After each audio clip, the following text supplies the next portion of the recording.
As stated in the 14th Five-Year Plan, the central government has pledged its support for Hong Kong to become international finance, trade, and shipping centers. What do you think about the Hong Kong's role and positioning? I think in terms of being an international shipping center, Hong Kong's obviously has a very important port that used to be the top in the world in terms of throughputs. But in recent years, there has been competitions as well as complementary support from the rest of the Greater Bay Area's ports. That is the port development.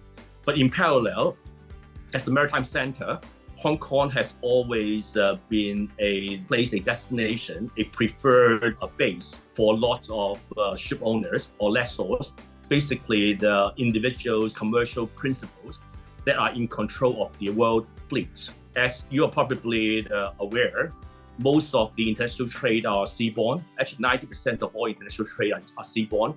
And for this seaborne trade, there should be the minimum of about 60,000 ocean-going vessels, what we call the ocean marine fleet, that is worth at least 1.4 trillion US dollars, excluding the tonnages and vessels that are on order. So it is a very big fleet, and the world, all the maritime centers in the world are competing with each other to have the right stability in terms of tax, in terms of legal environments, in terms of regulatory environments to base the fleets.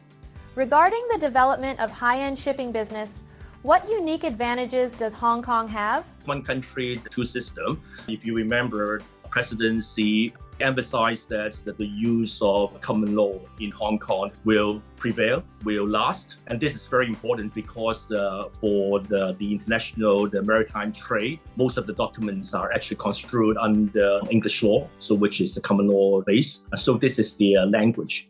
In terms of conducting its regular business, there could be litigation, arbitration, or mediation involving legal expertise.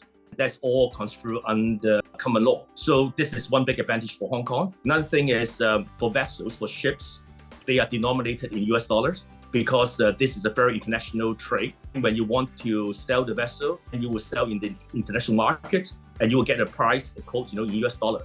So naturally, Hong Kong is the free port, free flow of currencies. And Hong Kong dollar is packed with US dollar. So those are really natural advantage, especially on the workhorses, for tankers and for bulkers, and all the energy side.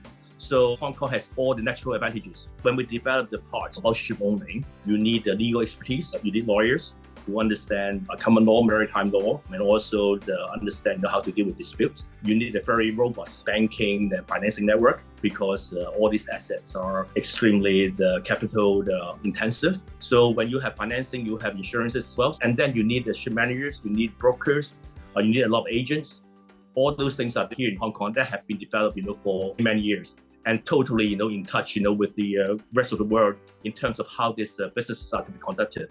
And most importantly, we have a lot of human resources, manpower that are very fluent in this kind of value-added services. China is a major shipbuilding and shipping nation, and Hong Kong wants to become a world-class international shipping center.